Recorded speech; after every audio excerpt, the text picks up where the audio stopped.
On m'a demandé aujourd'hui de traiter quand est-ce qu'on propose à l'ablation des malades qui sont asymptomatiques.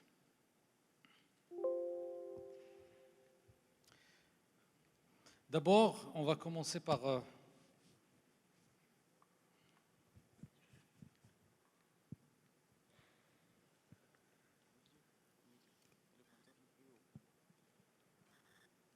ça ne passe pas. Au milieu, ça ne passe pas.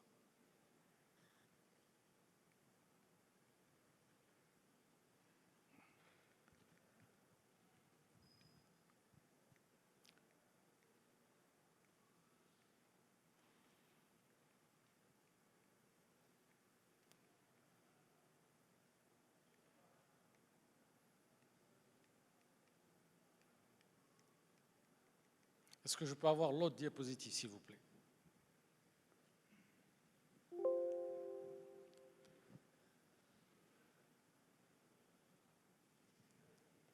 D'abord, la première problématique, c'est comment définir cette fibrillation asymptomatique. Et souvent, on confond fibrillation atriale silencieuse et fibrillation atriale asymptomatique. Mais ce qui est retenu, c'est l'enregistrement d'un électrocardiogramme 12 dérivations chez un patient qui ne présente aucun symptôme ou qui a un score 1 de la classification symptomatique de l'ERA. La deuxième problématique, c'est quelle est la prévalence de la fibrillation atriale.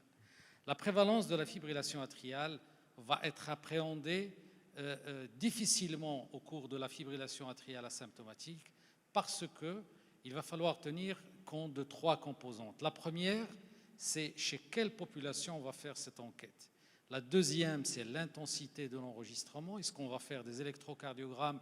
On va faire des enregistrements par des loop recorders ou bien on va enregistrer sur une semaine, sur un mois, sur un an. Donc le suivi, l'intensité de l'enregistrement et la population dans laquelle on va faire cette enquête, c'est-à-dire d'une autre manière, le CHATS-VASc2. La diapositive, s'il vous plaît. Et cette prévalence, selon la technique qu'on va utiliser, va aller de 2% à 40%, et dans les prothèses implantables, elle avoisine les 40%. Dans notre Société marocaine de cardiologie, on avait émis les recommandations pour faire de l'ablation et on avait écarté d'emblée les malades asymptomatiques. Est-ce qu'on avait raison? Est-ce qu'on avait tort? Eh bien, on va en discuter si on a le temps pour ça. La suivante, mais on sait, la suivante, il reste, voilà, il y a une autre. Avant.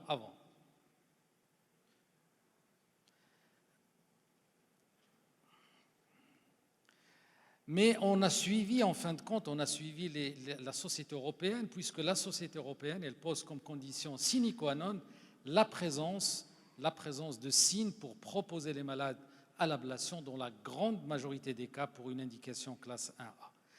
Et d'un autre côté, pour être remboursé dans l'ablation de la fibrillation atriale, il va falloir donc avoir des symptômes, car les sociétés, que ce soit publiques ou privées, ne remboursent pas l'ablation de l'AFA qui est asymptomatique. Mais d'abord, est-ce que tous les malades qui se disent asymptomatiques sont réellement asymptomatiques? Nous savons très bien qu'un certain nombre de malades vont limiter leur activité pour ne pas sentir la gêne. D'autre part, la fibrillation atriale lente, la fibrillation atriale dans sa première phase, lorsqu'il n'existe pas de cardiopathie, lorsqu'il n'existe pas une grande charge de fibrillation atriale, est peu symptomatique. La combinaison de tous ces facteurs-là donne également des fibrillations atriales peu ou asymptomatiques. Mais quand on analyse des registres qui ont comparé l'issue des patients qui sont symptomatiques et asymptomatiques, eh bien le bénéfice est certain chez les patients asymptomatiques puisqu'il n'y a pas de différence, lorsqu'on compare les patients asymptomatiques par rapport aux patients symptomatiques. Et ceci sur la mortalité et sur les accidents vasculaires cérébraux.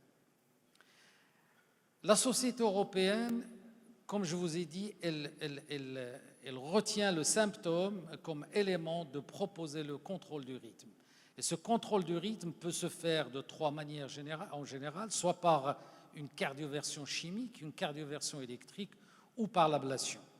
Mais quand on compare le médicament et le cathéter, eh bien le cathéter l'emporte aussi bien sur la charge de la fibrillation atriale, sur la récurrence que sur la qualité de vie. Ainsi, le cathéter, il est supérieur à l'ablation pour prévenir les récidives. Et plus on agit tôt, plus les récidives sont peu importantes, et on comprend très bien parce qu'on arrête le remodelage de l'oreillette. Et ce remodelage de l'oreillette a été prouvé dans des études comparatives où l'ablation, quand elle bloque l'installation de la FA vers une FA persistante ou permanente, eh bien on assiste à un remodelage inverse de la fibrillation atriale et surtout on bloque donc la transformation vers une fibrillation atriale permanente. Est-ce que l'ablation est efficace? Est-ce qu'elle est importante chez le sujet asymptomatique? Oui, plusieurs études monocentriques des registres chez le sujet jeune ont montré qu'on peut utiliser l'ablation chez le sujet asymptomatique.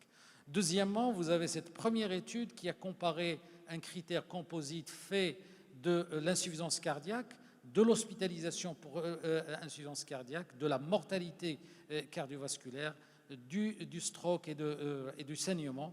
Et cette étude a montré qu'on a exactement les mêmes résultats que le patient, que les malades soient asymptomatiques ou les malades soient asymptomatiques.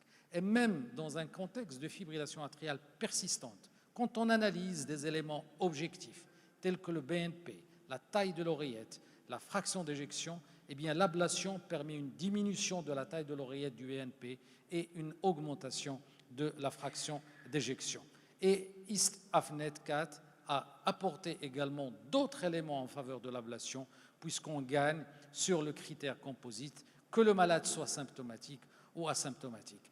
ISNET-AFNET a permis quand même de sélectionner 3 catégories de patients qui bénéficieraient beaucoup plus de l'ablation: l'AFA paroxystique, la taille de l'oreillette gauche qui n'est pas dilatée et les malades qui ont un CHA2-VASc qui est égal ou au-delà de 3. ISNET-AF4 a permis de retenir 2 choses. D'abord, que les malades asymptomatiques tirent bénéfice de l'ablation, et deuxièmement, qu'il va falloir sélectionner au sein de ces patients-là des malades qui vont bénéficier davantage de l'ablation.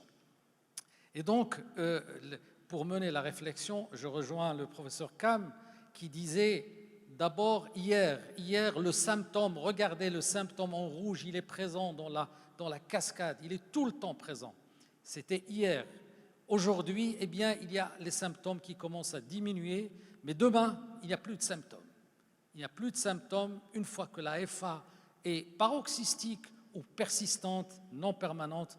On pense déjà dès l'étape à un contrôle du rythme, et ça, c'est très important. Et c'est ce que, personnellement, je crois. Et comme le symptôme n'intervient pas dans l'anticoagulation, on ne demande pas si le malade il est symptomatique ou asymptomatique, on se base sur le CHA2-VASc pour faire l'ablation. Eh bien, je ne pense pas que le symptôme, personnellement, doit interférer dans le choix de l'indication de l'ablation, mais il existe un grand problème de coût, aussi bien en Europe, aux États-Unis, si on commence à ablater toutes les fibrillations atriales, je ne parle pas de notre contexte. Alors, pour répondre à la question qui m'a été posée, je pense qu'il y a 4 choses et une recommandation. L'âge jeune, un CHA2-VASc qui est élevé, une oreillette gauche qui n'est pas dilatée et une FA paroxystique et une action rapide.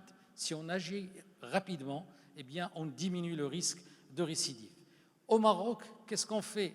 Il y a des problèmes d'ablation au Maroc. D'abord, le paiement est difficile.